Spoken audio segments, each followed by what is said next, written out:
Good evening and welcome to Cincinnati Preschool Promise presents Summer Fun tips on how to make summer education fun. As always, this is Cincinnati Preschool Promise Preschool Chat, and we are so glad that you guys are joining us this evening as we discuss this important topic of conversation as we approach the summer months ahead. We want to know tips on how to continue to help make education fun for our children over the summertime. I have a wonderful expert of panelists with me this evening. We have Miss Terry England, CEO of the England Project LLC. She brings to us over 40 years of childhood education experience. We have Dana Coleman, Director of St. James Development Center, and she brings to us over 21 years of experience. And then we have Dora Hampton, Assistant Director of St. James Development Center, and she brings to us over 20 years of childhood education experience. And with all these experts on the panel list tonight, we are quite positive that we will learn something new and exciting about summer education. So, ladies, I want to just say thank you for joining us this evening, and I want to just get right into it because we know we're approaching these summer months. And, as a mom slash grandma, I know that sometimes when the summer approaches, I kind of lack and I kind of get on my daughter a little bit about being so pressed forward in trying to make sure our children get education, our babies. I'm like, hey, don't they need a break? And so, what I want to hear from you is why is summer learning academics necessary? Don't they need a brain break? Or do they need a brain break? Because, in my opinion, they're little and their brains are like sponges. And so, yeah, they learn so much during the 9 months. I think they kind of like need a break a little bit. So, let's start with Dana. Tell us, do children need a brain break? Um, no, I think that in all ages of children, especially early childhood children, the summertime can definitely be a time that they experience a little bit of loss. So you want to keep encouraging learning with children all year long, all the time. Learning even through adulthood is important. So it's very key to keep them busy during the summer. It may not look as structured as it does during the school year, but it doesn't mean that there's not learning being done. So I definitely would have to say that summer learning is very important for early childhood. Okay, Miss Terry, thank you, Dana, for that. But Miss Terry, let's hear your thoughts on that. You Yeah, know, I agree. I agree with Dana. It just looks different. It's not as structured. It's more child driven, because preschool children's brains are developing very quickly. Okay. And so when you have a preschool child, they have 2 years of summers, two okay. years. Okay. That equates to 6 months out of their lives. It may not sound as much to us because we're living our lives as adults and we're kind of used to that. But when you talk about 6 months out of a child's life, that's 1/8 of their life. And if we're not taking advantage of the brain development that they're going through, there can be no break. All it is that now we have to make it fun. We have to make it, let's use some dirty words: dirt, Mm, mud, um, sidewalk chalk, mm, shaving cream, being sprayed down, bugs, butterflies. All of those things are in nature. And we need to make sure that we utilize all of that time in nature. They learn so quickly, they ask so many questions. There's a whole lot of why. What is that? Where does that come from? That's because their brain is growing and they okay. need to be stimulated. And we have so many things that we can use and so many modes of learning that we can use, even in daycare, in your preschools, or at home. So just use what you have and use what's around you and answer those questions as best you can.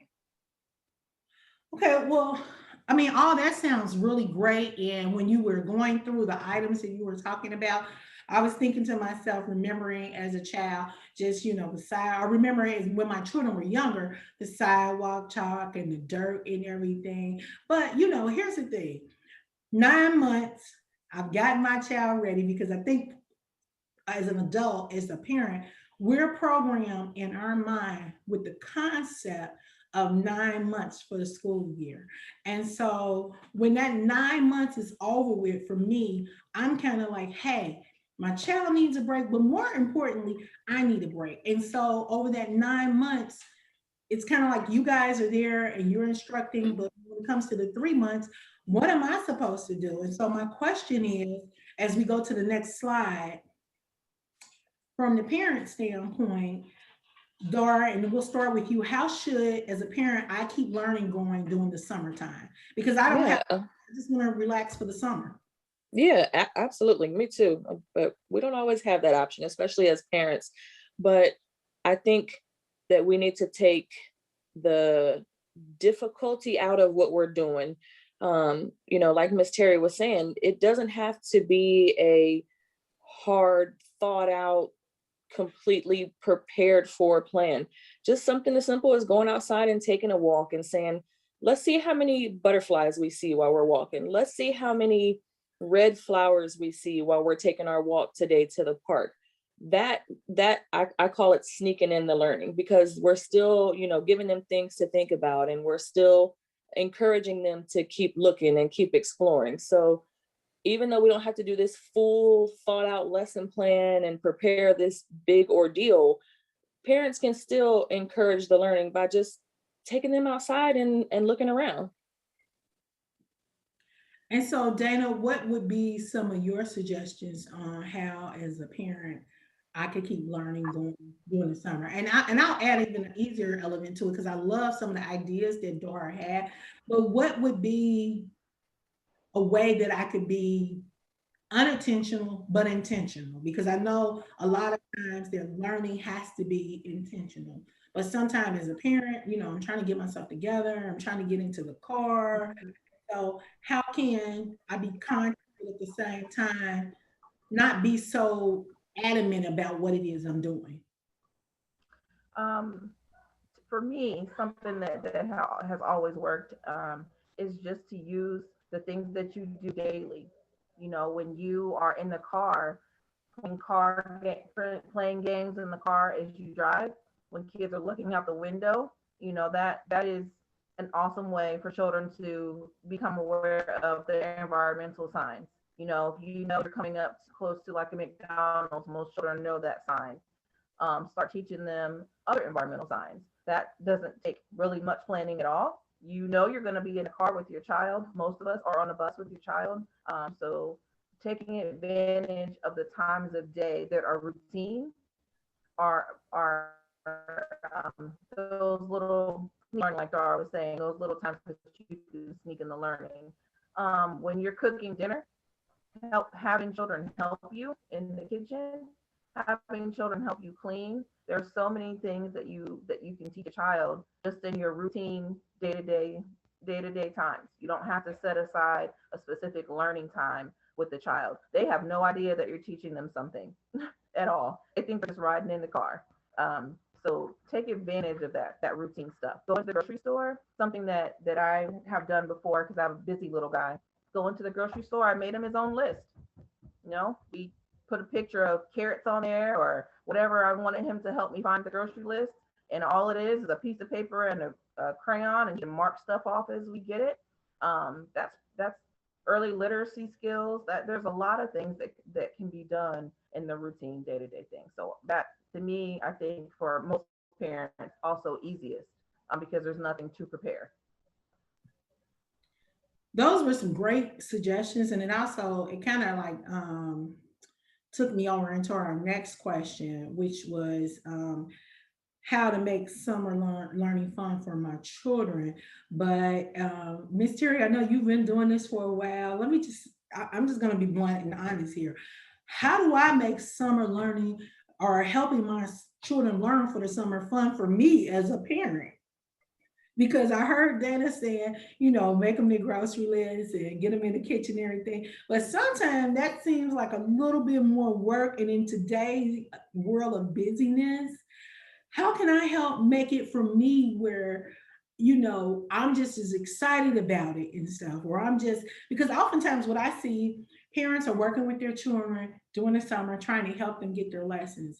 And when the children are not getting the lessons the way that they should be getting them, the parents are kind of stern. That makes mommy seems like she's mad or she's mean and I'm trying. And so as a parent, how can I help, or how can I make the summer learn, helping my child learn for the summer fun for me, Miss Terry? Talk about your time as a child during the summer. Talk about the activities that you did. Kind of remember, we were children. All of us were children at one time.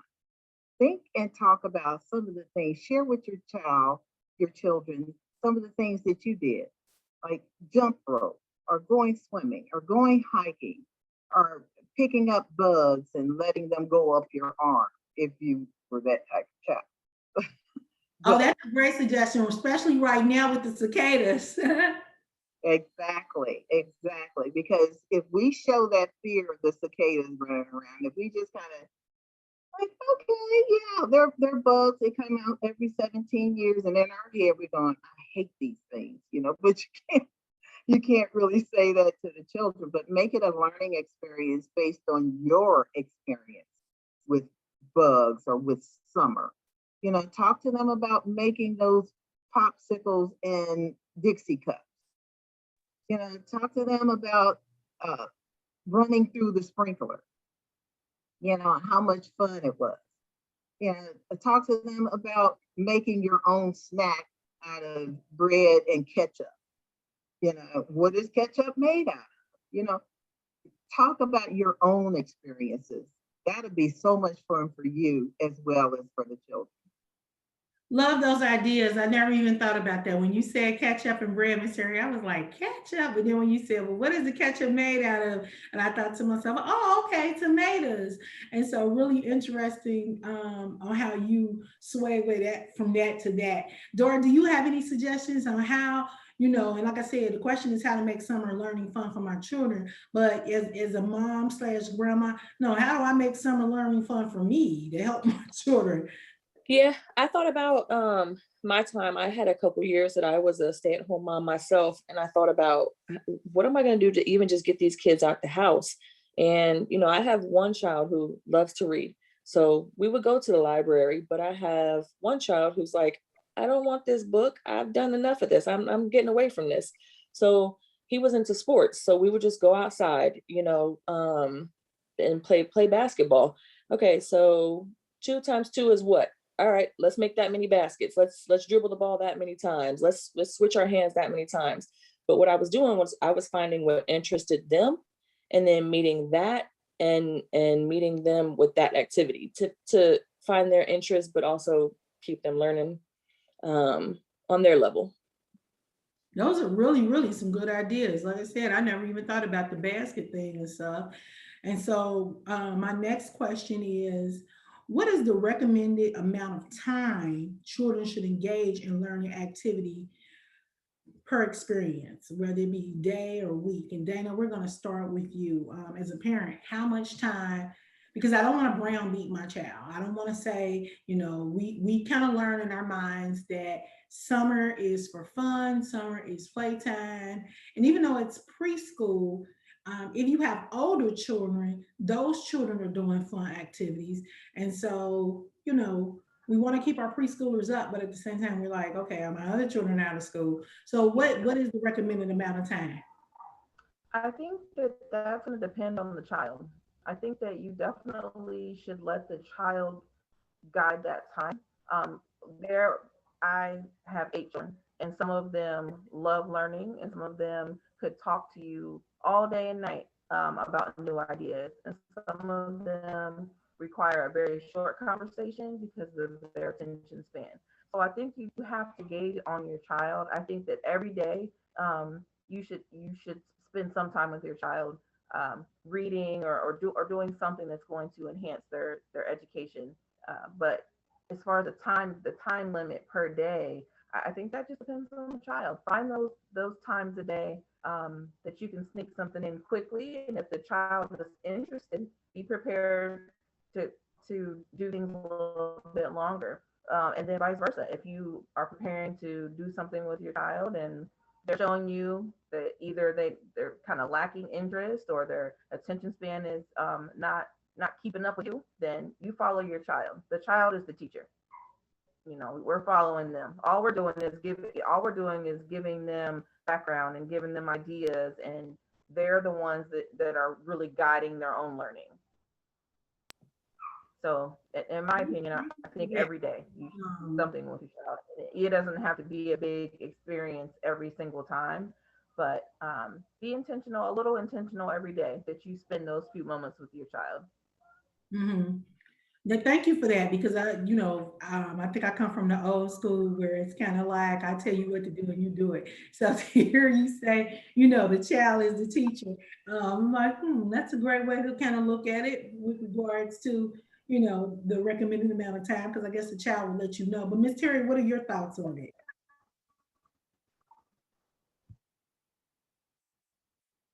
You're still on mute, Miss Terry. Okay.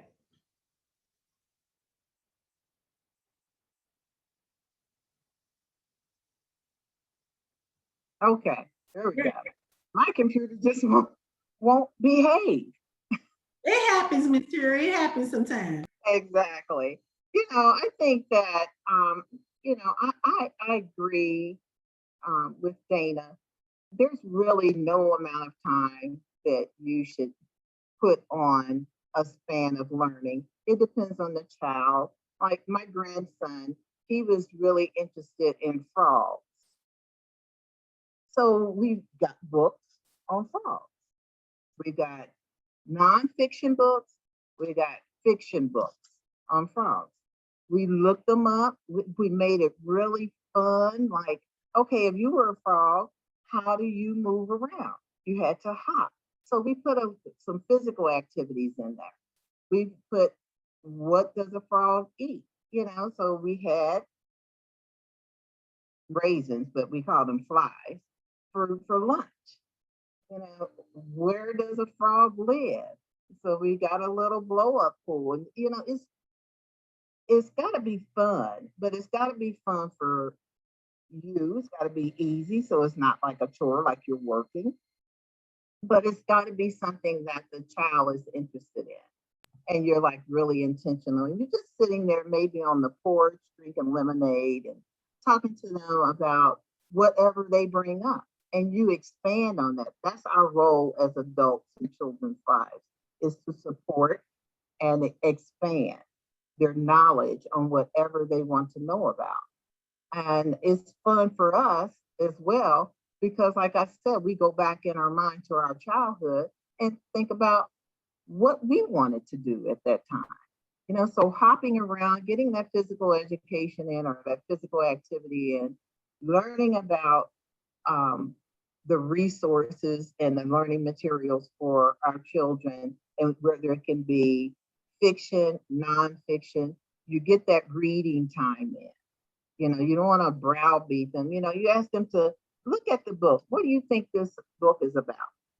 And so, Miss Terry, I want to just break just a little bit because when you talk about hopping as a frog, I think about mobility and things of that. But what I want to know is, should I have clear goals for my child with regards to summer learning? I think you should, because if you don't, you can be kind of all over the place. Mhm. Children still need that consistency. They still need that structure. It helps them to learn about routines. It helps them to learn about managing their own behavior and their own activities and their own body.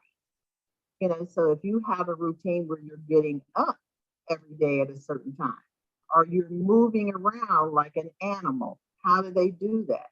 Are you looking at how you can encourage and engage your child in an activity that they really love.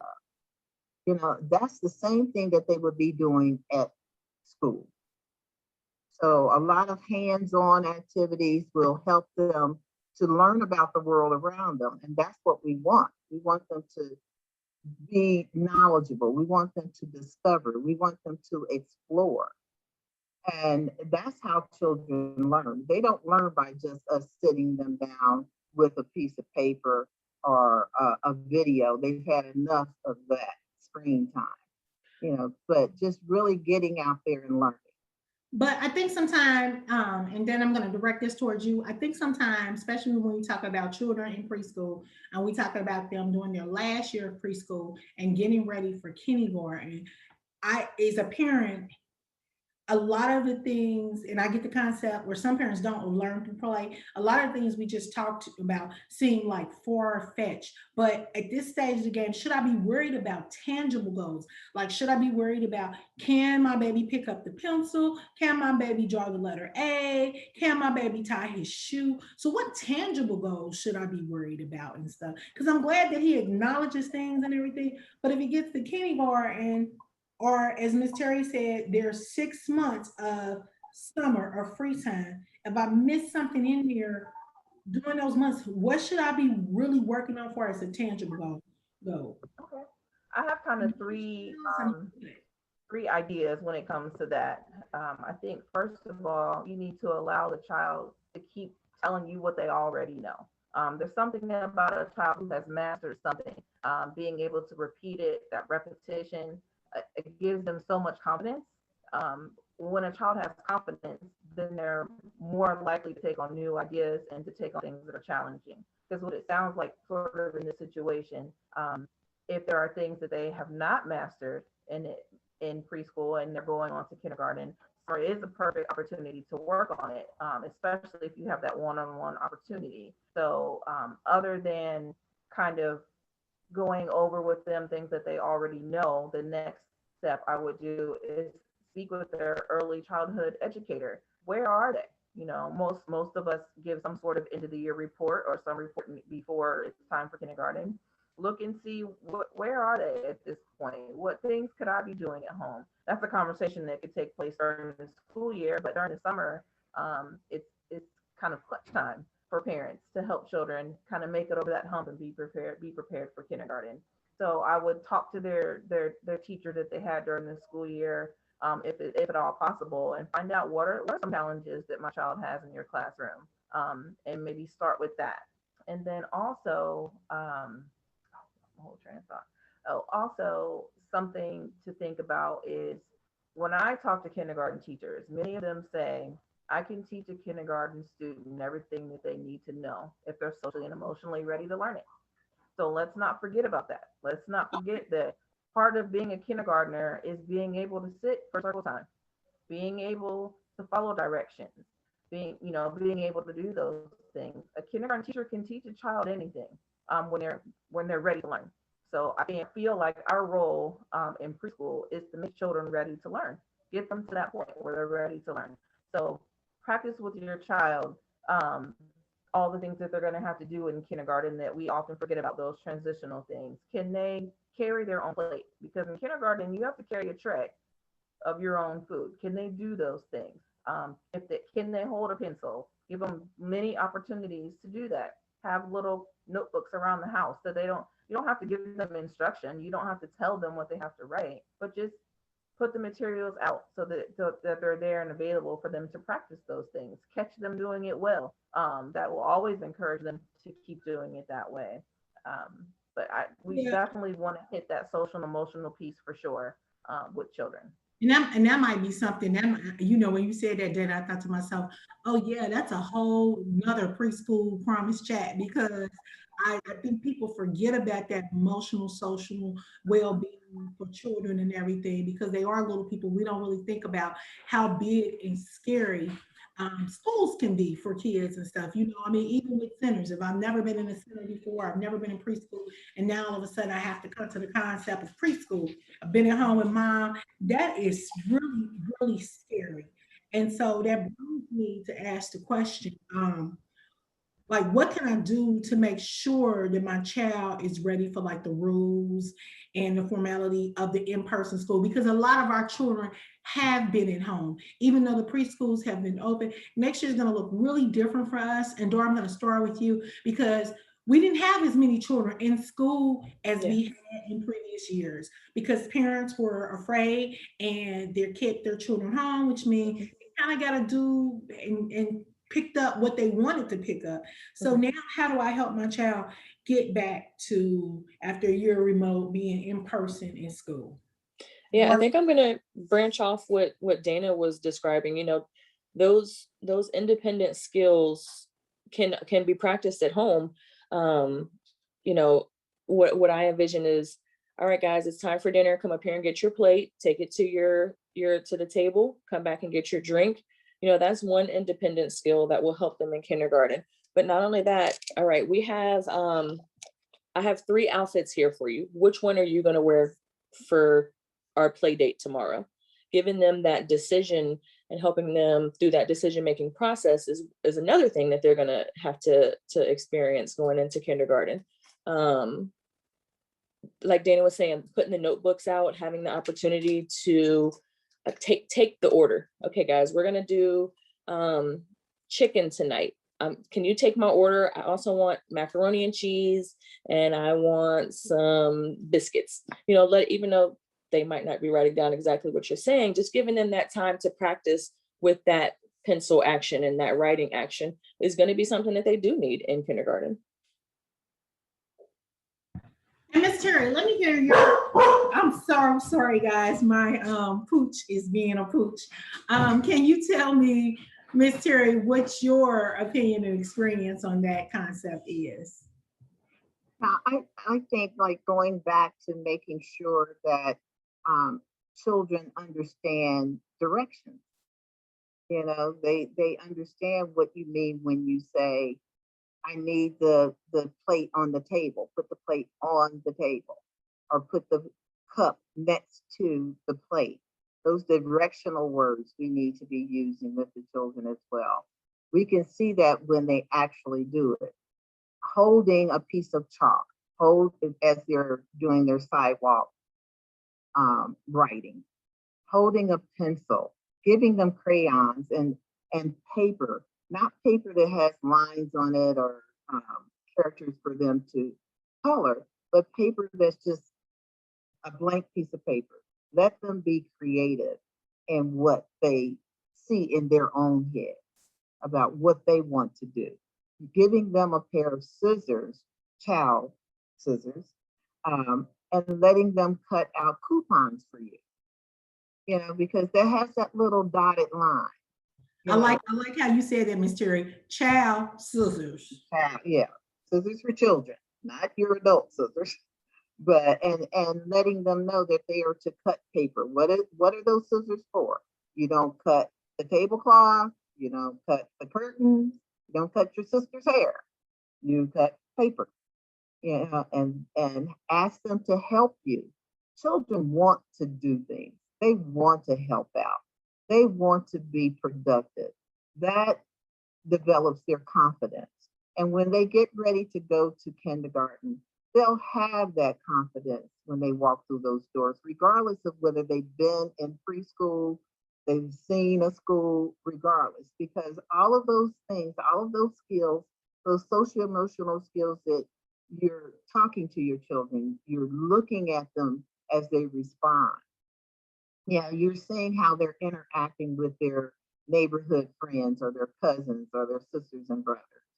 You're seeing if they are sharing, if they are aggressive in their behavior. And then you're letting them know if that's happening to them, what to say. You're letting them know that it's not okay about some things that they may see or do. Because being socially acceptable is part of that social emotional piece.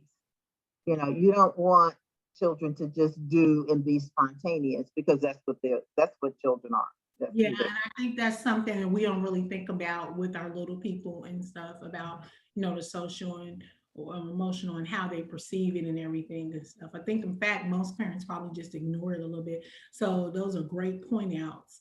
But one of the questions that we also had come about was, as we talk about the social and emotional well-being and the different things far as what we actually do, what are the family friendly learning experiences during the summer that I can have for my with my child? Because you guys gave us a lot of things to do within home or with one-on-one. But Dana, are there different experiences? Like I know for me, always the biggest experience was gardening with my granddaughter. You know, gardening was a big experience. But are there other family learning experiences that we can experience during the summer with our children? I think one experience that children love and we often forget about is just going to the library. It's free and they always have so much happening there. Not just the books. They often have a lot of free programming there. They invite guests into the library often. So definitely look at your local library and find out what's going on there. So that would kind of be the top of my list. It's very difficult with the pandemic to kind of lay out places that we can take children. I think things are starting to open back up. But there's always the children's museum and the zoo and all of those places that can be very costly. So I would definitely recommend looking into places that you could go for free. Go to the park. Just going. There is so much that children can learn going to a park. Just just walking around, observing other children, like Miss Terry was saying, and pointing out children who are playing well. Oh, I really like how he was pushing his brother on that swing, pointing those sorts of things out, pointing out behaviors that may be a little challenging as well, letting them know, if that happens to you, I would want you to let me know. We can talk about problem solving. So take advantage of the free places. Just walking. If you live in a neighborhood that you're capable of walking up and down the street well, just do that. Talking about your neighbors, talking about how the houses look different. Oh, this house has one row of windows and that one has two. Well, that's a taller house. Which one's taller? Which one's smaller? There are so many things that can be done for free with children. Um, I think a lot of parents automatically go to, oh, I have to take them to the zoo or the aquarium or something like that. And it's not always necessary. It's wonderful when you can do it. It's wonderful. It's a wonderful experience. But taking advantage of those places that are free, that they don't get to see often, is a great experience. I took my family, my children to family market when they were in preschool age, and it's busy. It's a busy place, so know that before you go.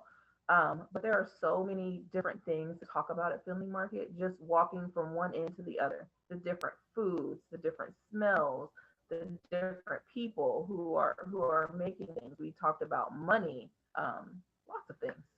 Yeah, that's, I mean, those are That's terrific that's ideas. kind of that's what I would do The for other thing family. that comes to mind is that, a lot of our parents are back to work full time. And so they want to know what can they do on after school days and weekends. And once again, still have that learning experience. So Miss Terry, if you would share just a little light on that for us and stuff, because I want my child to have learning experience, but I'm back to work full time. So the only time I may be able to have is the weekend to do some things. And when the weekend comes up, I'm a little bit on the tired side. So Dana had really great ideas, but if you could just share a little bit of knowledge with us, that would be great as well. I think letting the children help you make a schedule. Say, you know what?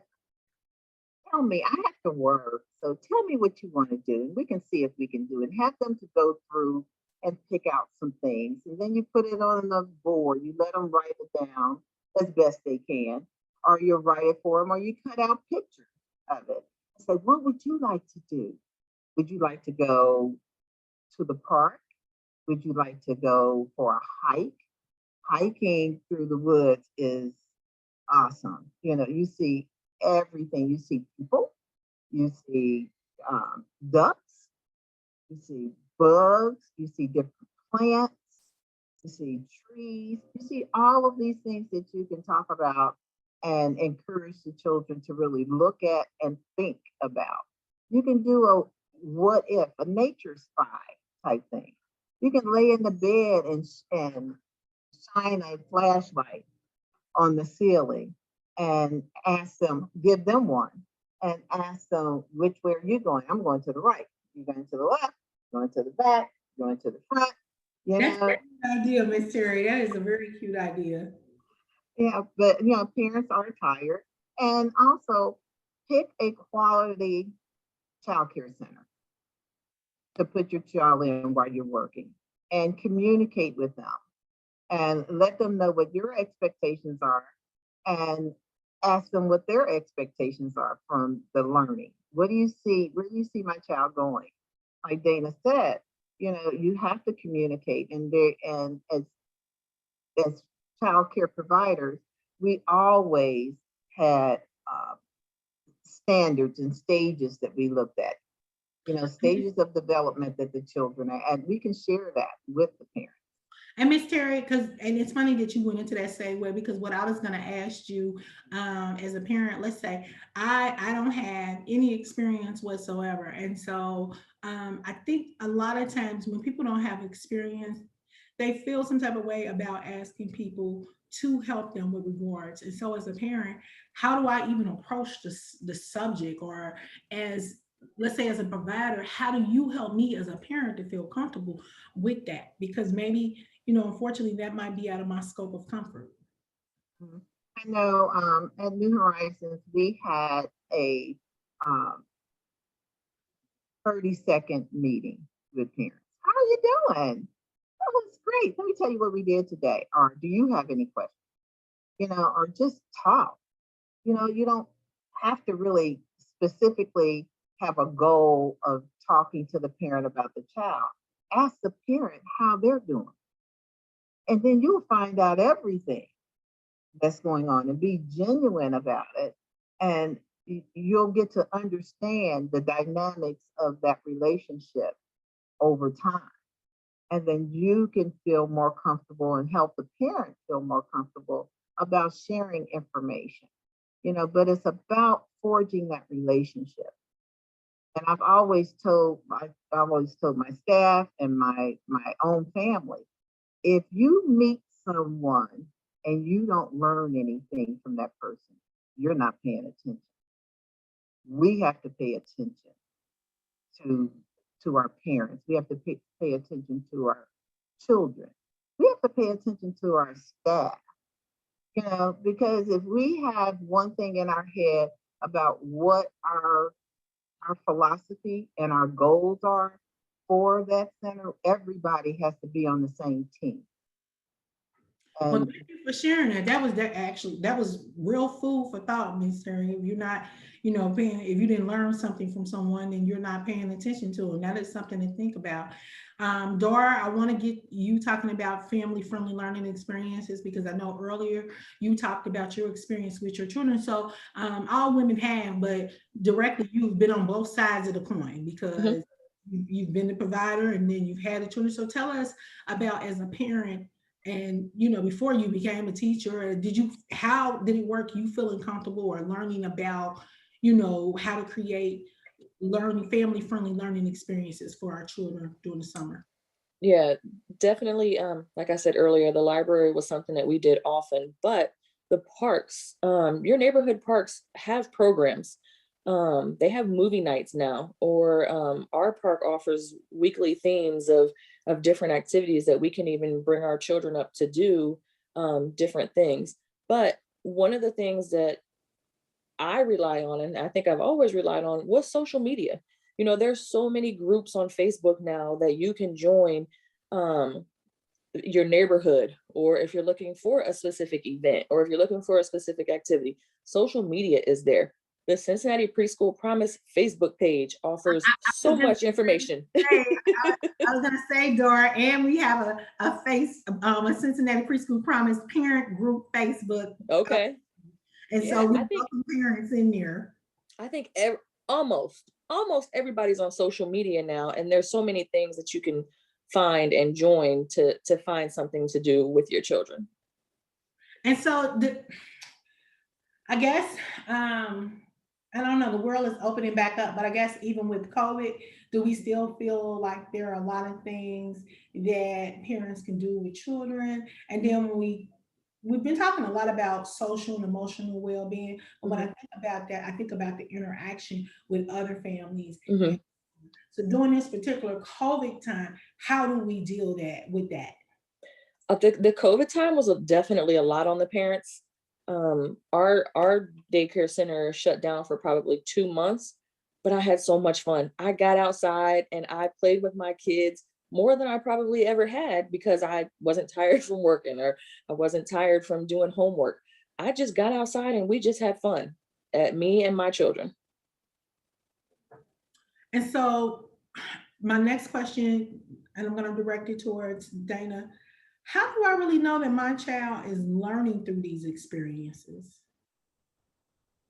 I think that you should assume that your child is learning all the time that you speak to them. They may not show you right away, um, but it happens more times than not. You know, you talk to a child about, like Miss Terry was saying, frogs, and months go by, and a frog comes out, and that child will tell you everything that you told them about Yeah, frogs for because sure. they remember. Yeah, when especially when you are teaching children using their interests, as long as you keep their interests in mind, children are picking up on everything, and they retain a lot of knowledge.